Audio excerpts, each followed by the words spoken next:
스가랴서의 마지막 14장의 결론은 여호와의 날입니다. 그날은 심판의 날이고 구원의 날, 하나님의 심판대가 열리는 날입니다. 이 여호와의 날이 이르리라고 하는 스가랴의 예언은 신약에서 회개하라 천국이 가까이 왔느니라 했던 세례 요한의 예언과 일맥상통합니다. 하나님 나라는 특정한 장소나 공간이 아니라 하나님의 통치, 하나님의 주권을 뜻합니다. 그래서 스가랴는 이 여호와의 날을 뭐라고 얘기하냐면 여호와께서 천하의 왕이 되시리니, 하나님 나라는 하나님이 다스리시는 천국, 하나님의 통치를 의미합니다. 이 구약에서 예언자들이 예언했던 여호와의 날은 메시아의 도래, 메시아가 오심으로 성취될 것을 예언하고, 신약의 하나님의 나라는 만왕의 왕이신 예수 그리스도의 오심으로 성취됩니다. 그리스도인은 누굽니까? 예수님을 그리스도로 믿고 섬기는 사람이 그리스도인입니다. 그리스도인은 누구냐? 오직 예수님을 왕으로 모시고 하나님의 통치를 이루며 사는 사람들이 참된 그리스도인, 리얼 크리스찬인 줄로 믿습니다. 구약의 메시아, 신약의 그리스도는 하나님의 기름 부음을 받은 자라는 뜻입니다. 하나님의 통치권을 위임받은 왕을 가리켜서 구약에서는 메시아라고 부르고 신약에서는 그리스도라고 부릅니다. 이 말은 누가 왕이냐, 누가 그리스도냐는 겁니다. 무엇이 세상을, 무엇이 나의 삶을 다스리고 있느냐는 겁니다. 스가랴는 여호와께서 천하의 왕이 되시리니 이렇게 말씀을 전하면서 그날에는 여호와께서 홀로 하나이실 것이요 이렇게 말합니다. 홀로 하나라는 말은 유일하신 하나님이란 뜻입니다. 하나님 외에는 다른 신이 없다는 고백입니다. 신명기 6장 4절 5절에서는 일명 쉐마라고 불리는 말씀인데, 이스라엘아 들으라, 우리 하나님 여호와는 오직 하나인 여호와시니 너는 마음을 다하고 성품을 다하고 힘을 다하여 내 하나님 여호와를 사랑하라. 지금 우리가 살고 있는 세상은 무엇이 다스립니까? 돈이 다스리고 부와 명예, 지식과 권력이 왕노릇하며 다스리고 있지만, 그날에는 모든 사람들이 하나님만 하나님이시고 오직 예수 그리스도만 왕이심을 알게 될 것이라는 겁니다. 사도행전 4장 12절에는 유명한 말씀이 나옵니다. 천하 사람 중에 구원받을 만한 다른 이름을 우리에게 주신 일이 없음이라, 이렇게 사도들은 고백합니다. 오직 예수 이름으로만 구원받는다는 고백입니다. 이 고백에 대해서 우리는 자신 있게 고백하지만 타종교인이나 일반 사람들은 너무 기독교인들이 배타적인 게 아니냐, 너무 독선적인 게 아니냐, 이렇게 비판을 받기도 합니다. 하지만 여러분, 이 고백 속에 담겨있는 진정한 의미는 세상의 부나 번영, 세상의 명예와 지식, 세상의 힘과 권력으로는 결코 구원받을 수 없다는 아주 단순하지만 명확한 진리를 증거하고 있는 줄로 믿습니다. 한마디로 하나님만 하나님이시다는 겁니다.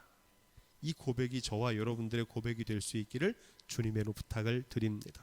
하나님 나라 천국 복음의 진정한 메시지를 알기 위해서는 여러분, 국가의 3요소를 뭐라고 말합니까? 중학교 사회 시간에 배우는 건데, 다시 한번 그 기억을 떠올리면 영토, 주권, 국민입니다. 천국에도 이 원리는 그대로 적용됩니다. 천국의 첫 번째 조건은 하나님의 영토입니다. 하나님이 다스리시는 영토는 어디인가? 더 쉽게 바꿔 말하면 하나님 나라 천국은 어디이냐는 겁니다. 일반적으로 천국은 죽음 이후에 가는 저세상이라고 생각합니다. 그것도 맞는 믿음입니다. 하지만 천국은 저세상만이 아니라 우리가 살고 있는 이 땅에서도 경험하는 천국이 있는 줄로 믿습니다. 한마디로 천국은 저세상이냐 이 세상이냐가 아니라 온 세상이 하나님께서 지으시고 다스리시는 하나님의 영토인 줄로 믿습니다. 어려운 얘기가 아닙니다. 우리가 함께 불렀던 찬송가 내 영혼이 은총 입어 중한 죄짐 벗고 보니 슬픔 많은 이 세상도 천국으로 화하도다. 할렐루야 찬양하세 내 모든 죄 사함 받고 따라해 볼까요? 주 예수와 동행하니 그 어디나 하늘나라. 아멘. 이 찬송이 우리가 믿어야 될 천국의 복음을 가장 확실하고 정확하게 증거하고 있는 찬송입니다. 스가랴 14장 10절 말씀은 이것을 확인해 줍니다. 뭐라고 얘기하냐면 그날에 온 땅이 아라바 같이 되되 게바에서 예루살렘 남편 림몬까지 미칠 것이며 이렇게 말합니다. 이스라엘의 지명인데 이 말은 할라에서 백두까지라고 하는 말처럼 모든 지역과 모든 세계를 가리키고 있습니다. 하나님이 통치하시는 영역이 온 세상을 다스리신다는 겁니다. 하나님 나라와 천국은 이 땅에서 하늘까지 연결되고 지상에서 천상까지 연속적으로 이어진다는 겁니다. 그래서 천국 백성은 지상에서 천상에 속한 자로 사는 사람들입니다. 하나님 나라와 천국은 언제 이루어지느냐? 나중에 죽음 이후에만이 아니라 지금 나의 삶 속에서도 경험할 수 있다는 사실을 성경은 증거합니다.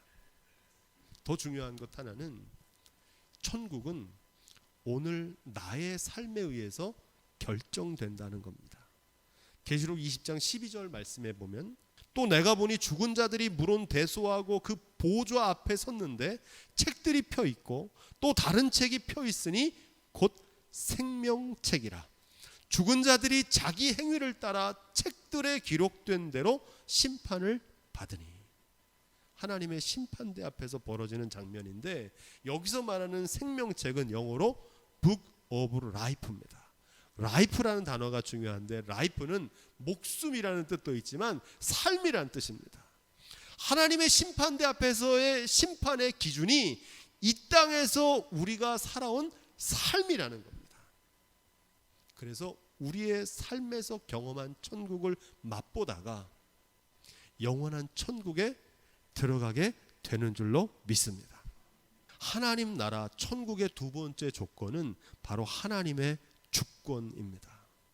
누가 다스리냐? 온 땅이 아라바와 같이 되되 이렇게 스가랴는 말하는데 이 아라바라고 하는 지역은 유대 땅의 특별한 지명을 넘어서 문자적으로 평원, 평지라는 뜻입니다. 평평하게 될 거라는 겁니다. 그날에 세상에 드높았던 권세들이 하나님의 주권 앞에서 평지같이 낮아지게 될 것이라는 말씀입니다. 누가복음 3장 4절에 선지자 이사야의 책에 쓴 바 광야에 외치는 자의 소리가 있어 가로되 너희는 주의 길을 예비하라. 그의 첩경을 평탄케 하라. 모든 골짜기가 메워지고 모든 산과 낮은 산이 낮아지고 굽은 것이 곧아지고 험한 길이 평탄하여 질 것이요. 따라해 보겠습니다. 모든 육체가 하나님의 구원하심을 보리라. 아멘. 세례 요한이 광야에서 천국이 가까이 왔다는 말씀을 전하면서 이사야의 예언을 인용했던 말씀입니다. 이 말씀을 요즘으로 바꿔 말하면 지금은 돈이나 부동산이 최고의 높은 가치인 것처럼 많은 사람들이 그것을 바라보며 살지만 명예와 인기, 건강과 외모에 최고의 가치가 있다고 그것을 추구하며 살아가지만 그날에는 세상의 모든 높아졌던 권세와 세상의 자랑은 그분 앞에서 평지처럼 무너져 굴복하게 될 것을 증거하고 있습니다. 지금은 차이가 있는 것 같지만 결국은 다 평준화가 될 거라는 거죠. 60대에는 외모의 평준화, 70세 이후에는 경제력의 평준화, 80세 이후에는 건강의 평준화가 오고 90세 이후부터 100세까지는 수명의 평준화가 옵니다. 100세 이후에는 모두가 다 한 줌의 재로 돌아가서 하나님 심판대 앞에 서게 될 줄로 믿습니다. 그런 의미에서 우리 11절 말씀, 스가랴 14장 11절 말씀을 같이 함께 읽어보겠습니다. 사람이 그 가운데 거하며 다시는 저주가 있지 아니하리니 예루살렘이 안연히 서리로다. 아멘. 국가의 3요소가 영토, 주권, 국민이라고 말씀드렸죠. 하나님 나라 천국의 세 번째 조건은 바로 하나님의 백성인 사람입니다.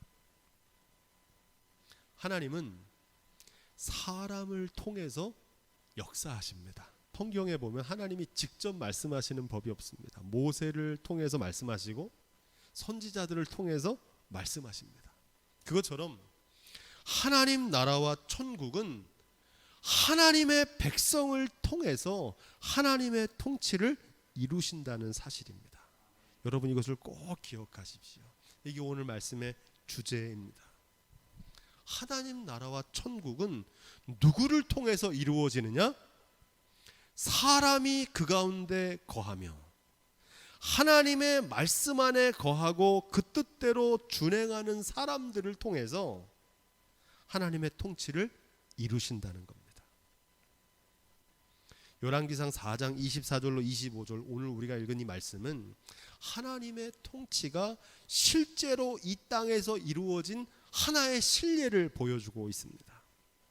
솔로몬이 하수 2편 딥사에서부터 가사까지 모두 다스렸다고 그러는데 이 말은 하나님께서 솔로몬에게 그 왕권을 위임하셔서 솔로몬이 다스렸지만 솔로몬을 통해서 하나님의 통치가 이루어졌다는 말입니다.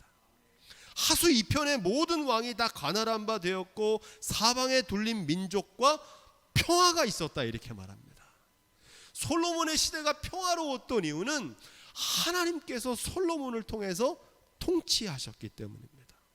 솔로몬이 사는 날 동안 유다와 이스라엘이 단에서부터 부엘세바에 이르기까지 각기 포도나무 아래와 무화과 나무 아래서 안연히 살았더라 이렇게 말합니다.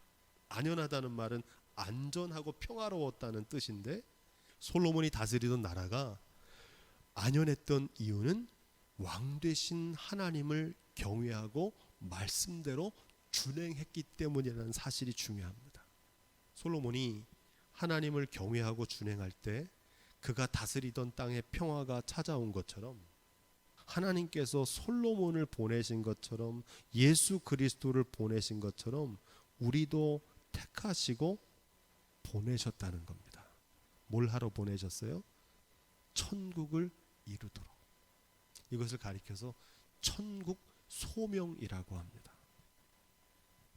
우리를 통해서 가정과 교회와 세상으로 천국 소명을 맡기신 줄로 믿습니다. 지금까지는 천국을 바라보며 사는 천국 소망에만 관심을 두고 살았다면 오늘 이 말씀을 통해서 천국 소망을 넘어서 천국을 이루며 사는 천국 소명을 감당하시기를 주님의로 부탁을 드립니다. 이 말씀을 뒤집어 보면 하나님의 나라 천국을 사람을 통해서 이루신다고 했는데 성경을 읽어보면 그 반대의 경우도 있습니다. 하나님의 통치와 뜻이 이루어지지 않도록 회방하고 대적하는 일도 사람을 통해 이루어집니다. 우리의 삶이 하나님의 뜻을 이루는 데 쓰임 받는 삶이 있는가 반면에 나도 모르는 사이에 하나님의 뜻이 이루어지지 못하도록 회방하고 대적하는 자리에 설 수 있다는 겁니다. 그럼에도 불구하고 하나님은 하나님의 언약을 그의 백성들을 통해서 반드시 이루실 줄로 믿습니다. 천국은 그렇다면 어떻게 이루어지느냐? 예루살렘이 안연히 서리로다 이렇게 말합니다. 아까 우리가 살펴봤던 솔로몬의 시대가 안연하게 되었다는 말씀과 단어가 동일합니다. 여기서 말하는 예루살렘은 왕의 도성, 하나님이 통치하시는 보좌를 뜻합니다. 안연하다는 말은 안전하다는 뜻인데, 평화롭다는 뜻인데, 삶에서 경험하는 안정과 평화가 임하게 된다는 겁니다. 어떻게 이루어집니까? 천국은 예수 그리스도가 다스리실 때 평화가 임합니다.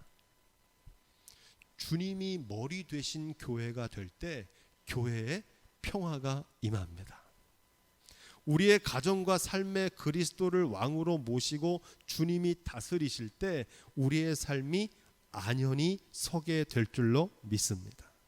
마태복음 7장 21절에 이렇게 말씀하십니다. 나더러 주여 주여 하는 자마다 천국에 다 들어갈 것이 아니요 다만 하늘에 계신 내 아버지의 뜻대로 행하는 자라야 들어가리라. 천국의 조건이 뭡니까? 하나님의 말씀대로 준행하는 겁니다. 그 말씀대로 순종하는 겁니다. 아브라함은 하나님 말씀대로 준행했고 노아는 하나님 말씀대로 방주를 짓는 것으로 준행했습니다. 다윗은 일평생 언제 어디서나 하나님과 동행하고 준행했고 솔로몬은 성전을 건축함으로 하나님 말씀에 준행했습니다. 모든 사람들의 삶이 하나로 모아져서 초점을 맞추고 있는데 그게 무엇입니까? 천국은 하나님의 말씀대로 준행할 때 이루어진다는 겁니다. 이 성경의 모든 말씀이 복잡하고 어려운 것 같지만 아주 심플합니다. 이사야 1장 19절은 이렇게 말합니다. 너희가 즐겨 순종하면 땅의 아름다운 소산을 먹을 것이요 너희가 거절하고 배반하면 칼에 삼키우리라. 여호와 입의 말씀이니라. 내 맘대로 내 멋대로가 아니라 내 주여 뜻대로 행하시옵소서. 주님의 뜻을 구하고 그 말씀대로 준행할 때 우리의 삶의 평화와 안연함이 임하게 될 줄로 믿습니다. 오늘 말씀을 정리하면서 천국 복음을 우리 삶에 적용해 보면 여러분 하루에도 몇 번씩 천국과 지옥을 왔다 갔다 하지 않습니까? 하나님이 씌우신 온 세상, 주님의 몸된 교회, 주님이 세우신 가정과 주님이 택하신 우리의 삶이 천국 같지 못한 이유는 어디에 있습니까? 왕 되신 하나님의 통치를 저버리고 하나님 아닌 것이 하나님 노릇하며 다른 것을 하나님처럼 섬기는 우상 숭배 때문입니다. 구약성경 사사기 21장 25절은 사사기의 결론인데 약속의 땅에 들어온 이스라엘 백성들이 실패한 역사입니다. 그 실패한 이유를 이렇게 기록합니다. 그때 이스라엘의 왕이 없으므로 사람이 각각 제 소견에 옳은 대로 행하였더라. 이스라엘의 왕이 없다는 말은 역사적으로 아직 사울 왕이나 다윗 왕이 세워지기 전이라는 의미도 있지만 이스라엘의 왕은 하나님이신데 왕 되신 하나님의 뜻대로 살지 않고 각각 자기 소견에 옳은 대로 살았다는 겁니다. 상황 따라 형편 따라 살았다는 겁니다. 말씀대로 주님의 뜻대로 산 게 아니라 내 맘대로 내 멋대로 살았던 겁니다. 전쟁과 공포, 저주와 불안과 같은 지옥 같은 삶을 사는 이유는 왕이 없기 때문입니다. 이와 달리 우리가 살고 있는 세상과 교회와 가정과 삶이 안연해지고 안전과 연락과 평화가 넘칠 수 있는 유일한 비결은 하나님의 뜻을 쫓아 살며 하나님의 통치가 이루어질 때 가능한 줄로 믿습니다. 이 사진은 대학생 선교회에서 사용하는 전도지 사형리 가운데 일부분인데 마음의 의자에 그 중심에 누가 앉아 있냐는 겁니다. 예수님을 그리스도로 영접하기 전에는 내가 왕 노릇하며 그 보좌에 앉아 있는 삶입니다. 예수님을 영접한다는 건 왕이 바뀌는 겁니다. 내 마음의 의자에 예수 그리스도를 모셔 드리는 것입니다. 여러분들은 지금 무엇이 왕 노릇하고 계십니까? 예배를 드린다는 건 다시금 예수님을 내 마음의 왕으로 모셔 드리는 시간입니다. 예배하지 않는 이유는 뭡니까? 그 자리에 다른 것이 왕 노릇하고 있는 겁니다. 여러분의 삶은 무엇이 왕 노릇하며 다스리고 계십니까? 사형리 전도가 끝나면 마지막으로 영접 기도를 합니다. 그 영접 기도를 제가 여러분들께 드리겠습니다. 주님, 지금까지 내 마음대로 내 멋대로 살았던 나의 죄를 회개하오니 용서해 주옵소서. 이 시간 예수 그리스도를 왕으로 삶의 주관자로 모셔드리오니 좌정하사 다스려 주옵소서. 약속하신 성령을 부으셔서 내 삶을 새롭게 하옵소서. 여러분, 이 기도를 날마다 드리셔야 됩니다. 매 주일 교회에 나오면 이 기도를 드리셔야 됩니다. 그러면 사랑의 왕, 평화의 왕 예수 그리스도가 다스리시는 천국 같은 삶이 이루어질 줄로 믿습니다. 천국 같은 가정, 천국 같은 교회가 이루어집니다. 그리고 마침내 우리를 위해 예비해 두신 영원한 천국에 들어가는 천국의 주인공들이 다 되실 줄로 믿습니다.